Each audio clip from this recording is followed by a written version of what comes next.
this whole show is about what happens when you're driving down the interstate and you look way off to your left and you see that tiny little dusty community. Picture Luke Skywalker and Han Solo in a 70s muscle car with chainsaws in the trunk, cruising across this American landscape.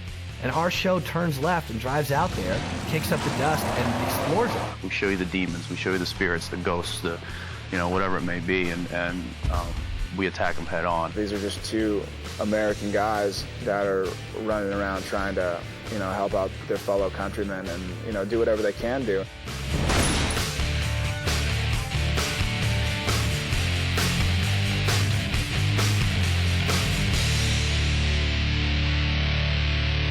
I've always been obsessed with urban legend and American folklore, ever since I was a kid. There was a book, I think I even remember reading in 4th grade, which was just urban legends for kids, just these gross little stories. And I mean, I can trace it back from that time on. Horror movies I've just always been into, and have just always sort of loved the genre. It's just been, it's fun and it's scary and it's getting a visceral reaction out of people is, you know, really enjoyable, and it's just something I've always gravitated towards. When it came time for that development season, and I sat down with the executives at Warner Brothers, and they said, you know, what's the show that you've always wanted to do? And I said, I have this great idea. I said, I have it all worked out. It's a show about a reporter, and he travels from town to town, and he investigates the supernatural, and he writes them in these columns, and nobody believes him. Like, that's what I want to do. And they looked at me, and they kind of paused, and they said, yeah, no, nah. Like, you know, we really like the idea of doing urban legends and American folklore, but nah, not into the reporter. What else you got? So I said, well, you know, I did think that, you know, one way to do this show would be to do it as Route 66 and put two guys in a classic car and cruise them from town to town, and just they get involved in these supernatural mysteries, and then they basically just drive in and out of a different horror movie every week. And the studios, we love that, do that. We seemed to hit it off on the core idea of doing something supernatural that echoed the true scariness of the X-Files back in its day, and then got working on the idea itself, which really morphed from this kind of, you know, investigative reporter, and, you know, and it became about two boys on the road and reconnecting their family together, and you know, the kind of quintessential tour of faded Americana. I wanted McGee and Peter Johnson involved from the beginning because I wanted people that I could bounce ideas off of, people with great instincts, and McGee with just his attitude of making sure that it's fun and making sure, like, we're really hitting the emotional beats of that hero's journey. I was originally attracted to the project for two reasons. One, we'd been chasing around Eric Kripke for a long time, and I really responded to his voice. Two, I'm very inspired by what's happening at the movie theaters week in, week out, with scary films really having a lot of resonance with today's audiences. So we started talking about a few ideas, and Eric became very passionate about supernatural, and just the notion of everything he'd done in his career was leading him to this very point, to tell these stories, these American road stories, this Star Wars and Truck Stop America, he likes to say. I'm a fan of this genre because I'm the guy at the movie theater every week, and Eric really understands the genre. He intimately understands what scary is and what compelling storytelling is, and he also understands character. So that, with his passion for the project, just got me excited. One thing I learned from Dad, so no matter what kind of shapeshifter it is, there's one sure way to kill it. Silver bullet to the heart. I think our biggest challenge is to make these stories relatable to the people, that the characters are grounded in a reality, that you believe as an audience what you're seeing, that this could happen. So we kind of try to subtly create an atmosphere that we don't think you've seen on television before. What Eric had in the core idea that was really truly special and different, a couple things. One, he has this fascination with the real-life American folklore and mythology that's specific to, you know, to this country, and that isn't into the kind of science fiction zone of, you know, aliens, and that's very, like, real and grounded and based on, you know, urban legends and myths and ghost stories that are passed around campfires. The second thing was telling these kinds of stories through the lens of two brothers on the road taking the quintessential American road trip, trying to reconnect and put their family back together. The first thing we set out to really make this feel like a horror movie. People ask me all the time, well, were you inspired by X-Files, or were you inspired by Buffy, or what TV show, inspired you? And I said, I gotta tell you, we were inspired by features. We weren't inspired by other television shows. Movies like Poltergeist and American Werewolf in London and Evil Dead. Those were the kind of movies that I really gravitated towards. And those are movies that are scary as hell, but they're funny too. And they have sort of like a sense of playfulness to them. And that's what always sort of attracted me, and that's what we strove hard to bring to the series of Supernatural. You didn't. Oh, I did. We took our scares seriously, but we didn't take ourselves seriously. So, fake U.S. Marshal, fake credit cards. You got anything that's real? My boobs. Creating Supernatural, the pilot, was a very difficult birthing process. There was a whole other version of the Supernatural script. The woman in white was not in it. Dad died in the teaser. I mean, I worked so hard on that script, and it was just a mess. And so it didn't work. And once you sort of said, well, actually, what if Dad's still alive? And what if the boys grew up with Dad as demon hunters? What if they grew up in this sort of fractured family? And to me, that's what made the show work. And it made it sort of, it gave me the ability to like have fun with it and have funny lines and have kind of a breezier tone. And so no, that first script was useless. And the thing that really pushed us over the top was when David Nutter read it and said, I liked it. It was a breakfast that Eric and I had with David Nutter, and there was this moment where he kind of winked at us and said, I'm in, let's do this. And that was 11 a.m., and we were greenlit to pilot by, I think, 3 p.m. that day. So I'd like to take credit, but let's be real. It was David Nutter saying, I'm going to direct this pilot, the winningest pilot director in television history, that pushed us over the top. Oh, easy, Tiger. Dean? Well, the idea is to make the show feel like a movie every single week. And we wanted to put that in motion immediately with David Nutter doing the pilot because he makes movies. I don't care if it's ultimately being seen on a television screen. You're watching a fundamentally cinematic experience, a fundamentally filmic experience. And Nutter established that tone right out of the gate, and we do everything we can to get that done on a week-in, week-out basis. Well, I think the heightened drama between the characters as well as the accentuated atmospheres that we are able to create and the moods and tones we're able to kind of create in a show like this, and I think they can really provide wonderful scares as well as attitudes and tones that I think can be very exciting. Once David came on, he approached it and really wanted to do this project because it was grounded in the relationship between the brothers. To me, the core of the show has always been family. And when you ground it and you believe it as those two guys, that's what makes everything work. And their chemistry is the reason we're on the air. And Easy, Tiger. Dean? You scared the crap out of me. It's because you're out of practice. When there's only 2 leads in the show, both of those guys have to be home runs or else you're dead. So the pressure was really on to cast those 2 guys. And we saw everybody, and we had weeks and weeks of casting, and we weren't, finding who we were looking for. I remember when I first read the project and got involved in it, I was actually going to go out for Sam, the younger brother, not knowing. I don't think they had the older brother and anybody in mind for that. I know that they were thinking about Jared, and they wanted to bring me in and read kind of against Jared as opposed to with Jared. But Jared came in, and he was just so likable and soulful. And immediately you just saw things from his eyes and his point of view. When I read the script, I was really into the mythology of it, and I was really into the 2 characters, Sam especially, and I basically said, I'd love to be a part of this.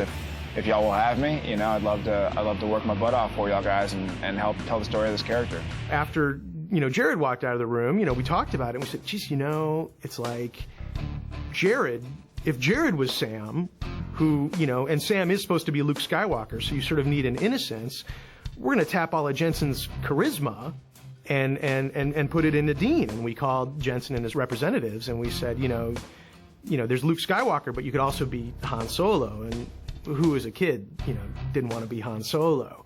And he was cool and immediately saw the opportunity there. And so then we sort of lucked into having the both of them. And David, I remember I was with David Nutter, Peter Johnson, and we all turned to each other and we said, we have a series. We're going to get picked up. People either have chemistry together or they don't. You can't fabricate it.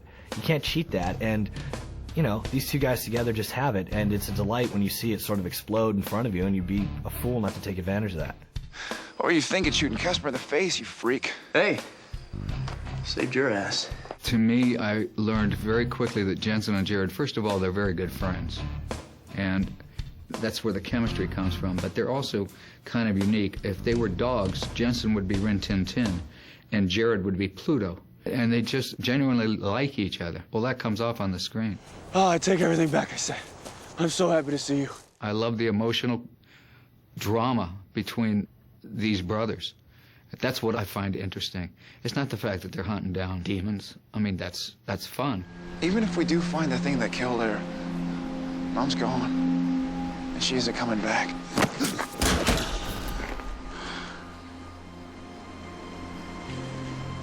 Don't talk about her like that. I think the show is going into a very real emotional world where we're really getting to see the dynamics of two brothers. Sam wants to be in school. Dean wants to be out on the road, and that's just the surface of it. And then you begin to develop and understand all the underlying subtext as the series evolves. All right, look, I know how you feel. Do you? How old were you when Mom died? 4? Jess died 6 months ago. How the hell would you know how I feel? The show is very, very difficult to produce. It's difficult to produce because you're moving so fast, and you want it to be feature film quality, and you need it to have action. It's probably, production-wise, the hardest thing I've ever been involved with. And every week is a different horror movie, so you're faced with a different set of challenges every week. Not only, does the look have to be carefully determined, but there has to be stunts, and there has to be CG, and there has to be prosthetic effects. The producers and writers and directors on this show really want to use visual effects as a means to further the story. And this sort of series for a visual effects person, it's like a piece of candy. You want to be part of it. Every episode, you're going to have to come up with a new way of, killing the monster or having it escape or creating its powers or whatever. And it's always a challenge to show just enough effect to keep the story going and keep it scary. The overall look is just kind of creepy, I mean, it's noir-ish. It's like, there's a lot of very sourcey things. It's like shadowy, It always has to have an element of surprise. But, with that, it's very moody. I think, dramatic and moody is like what we are from the first frame to the last frame. It's been the most collaborative show I've ever been on as far as just positive reinforcement, especially coming from Eric. I mean, we email all the time, and Eric, what about this? And if he doesn't like it, it's not going to happen, and that's cool. But there's so many of the times they says, that's great, man, just go for it. Very early on, it was a lot of meetings between Eric and myself and Bob and the creative people, and where do you go? Because the show could go in a number of different directions. It's hard to write a 1-hour movie every week. Really, you start with, why is that scary? Who are we scaring? Who are we saving? And then just go from there. We're always saying in the room when we're breaking stories, okay, we're going to do vampires, for example. How is the supernatural version of vampires? So not only does it motivate me, not only does it make it more exciting as a writer or a filmmaker to come into it and say, okay, yes, I've done this kind of monster, how can I do it in a new way? But it also makes our show special. We also spend a tremendous amount of time on Amazon.com ordering every book ever written about urban legends, and we're on Google 2 or 3 hours a day, right. a lot of the time, looking for good urban legends and good horror stories. The urban legend about, the hanging boyfriend, which opens Hookman, seeing Bloody Mary, come to life. All of these, gory little stories that I always loved, and being able to tell them, and as we bring all of these sort of brilliant, passionate minds to the table, and it becomes not just my vision, but their vision too. That yours? Yeah. Nice car. In terms of the muscle car, in terms of the 67 Impala, it was funny, the first draft of the script, it was a 65 Mustang. My next door neighbor pimps out rides for a living, like that's what the guy does. And he tricks out classic automobiles. And he happened to be outside and I was outside, and I said, hey man, let me ask you a question. I'm writing this script and the guys are, supposed to be in this muscle car cruising around the country, and I'm thinking like a 65 Mustang.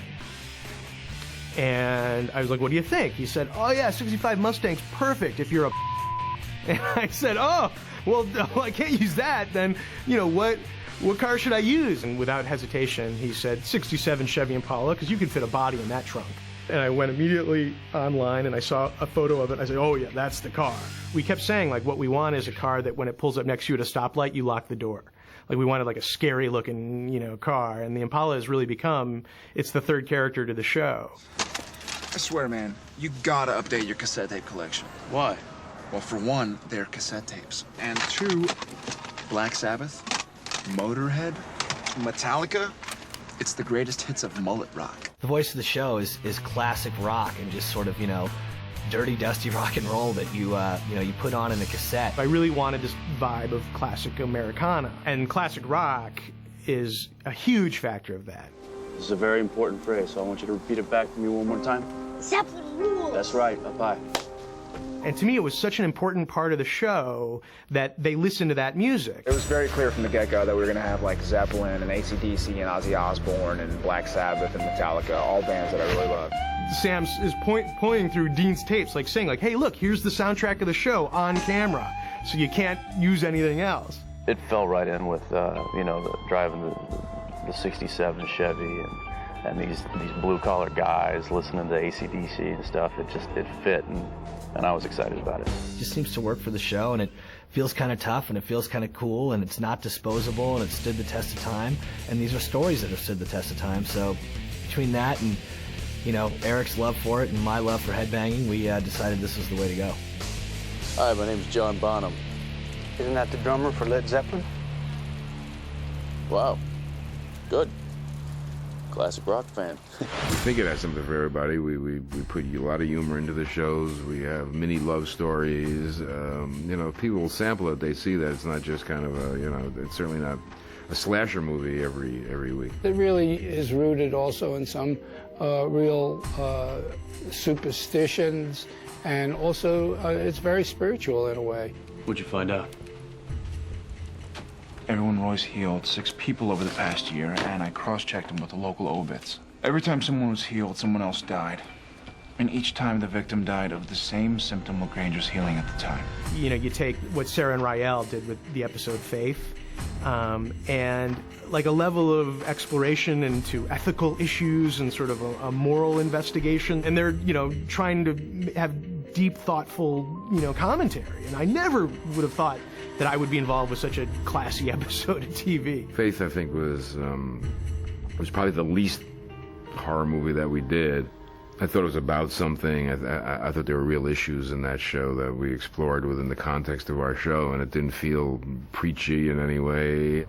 Why do you deserve to live more than my daughter?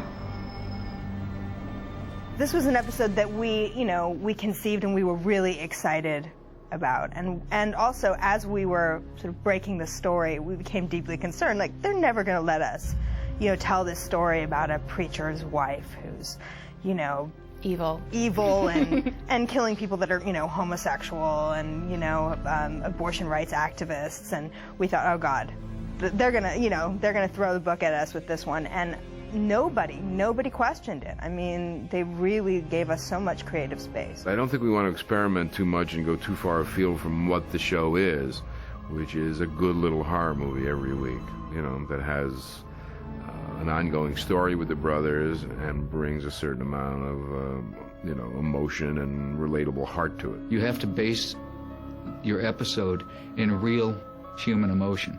We're finding our feet in that direction. I did an episode called Shadow where they see their father for the first time, and we really ground that in emotion. Then it's real, and you can make this real for an audience. I got to be a part of this fight. Amy, this fight is just starting, and we are all going to have a part to play. For now, you got to trust me, son. The whole genre, not only horror, but there's such interest in psychological phenomena. So I think it touches on a lot of areas that people will find stimulating. We have not run out of urban legends yet, and we have not run out of scary creatures, and we have a long list of demons to go through, so. And there's also, Sam and Dean also have a really colorful past. I mean, I think there's stuff to be taken from their friends, from their father's friends. I mean, there's a whole network of people that they're connected to that we haven't even begun to look at yet. Every person they mention, we intend to bring them to life and probably murder them. Just like Star Wars, I can't wait to see, what other characters and what other things and areas of their world kind of start to color the series. We explore the father and the mother and going back home to Kansas, and then the girlfriend coming back and new relationships with new girls. Along the way, Sam and Dean have encountered a lot of surprises, like the fact that Sam has developed these strange abilities and they don't really understand what that means yet. And they're also encountering other people who seem to be connected to this demon that they're looking for. So what we're hoping is that we get a little deeper into the mystery. But, we can't really give away the information because, Eric will torture us. Keep people guessing. We have twists and turns. Our game plan has always been we have the mythology for season 1 mapped out. We have actually the mythology right now we've kind of mapped out all the way through the end of season 3, where we know the big story points that we want to hit. We establish the architecture of the seasons. Then we get in and we talk about episode to episode and the storylines that we want to explore. Season 1 exceeded my expectations. I think the show has grown and evolved in ways that I didn't count on. I wanted to come into this just to scare the hell out of people, but I kind of came out the other side having these two characters who I'm as proud of as anything I've created, and sort of, along with everybody else, kind of can't wait to see what happens next. You wake me up when it's my turn to drive.